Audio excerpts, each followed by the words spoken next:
I must disagree with my esteemed colleague here. Okay?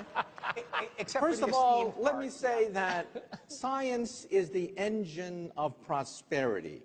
From steam power to electricity to the laser to the transistor to the computer. That's not true. We're talking about, hey, can I have my, Sure.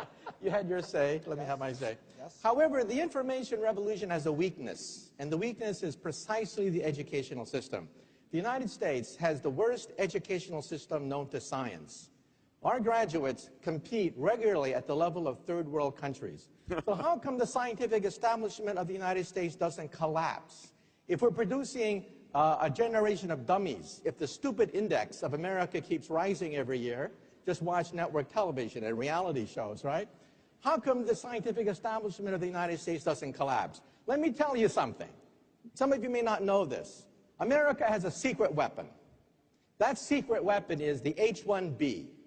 Without the H-1B, the scientific establishment of this country would collapse. Forget about Google.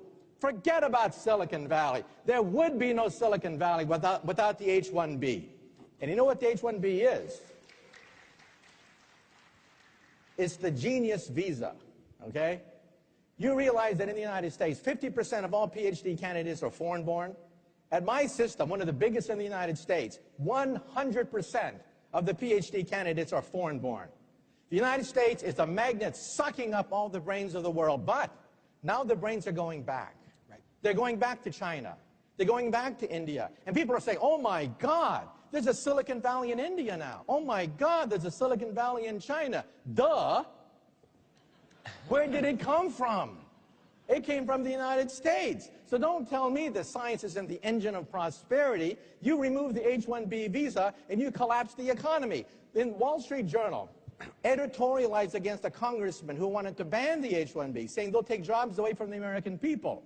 The Wall Street Journal said, look, there are no Americans who can take these jobs. These are at the highest level of high technology. They don't take away jobs from Americans. They create entire industries. And so that's why we have an Achilles heel, and that's the educational system. And again, sociology majors are not necessarily going to be the ones determining the future of Silicon Valley, but physicists, engineers. We need more of them, not less. The irony is,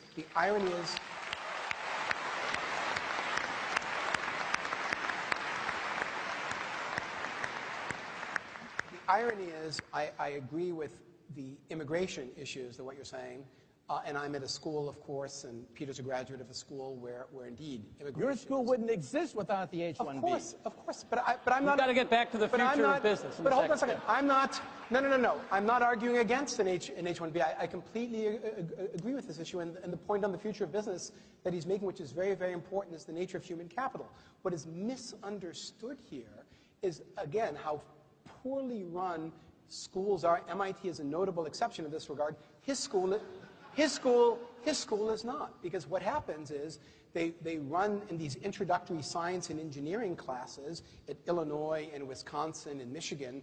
They run freshman and sophomore years as flunk-out operations. They run it as a boot camp, and then people are surprised that people don't take science, that they don't take the STEM courses. The point that I'm trying to make, which I think is an important one in this regard, is that the way educational systems are set up right now is that we have distorted incentives that undermine the ability for America to have a homegrown science and technology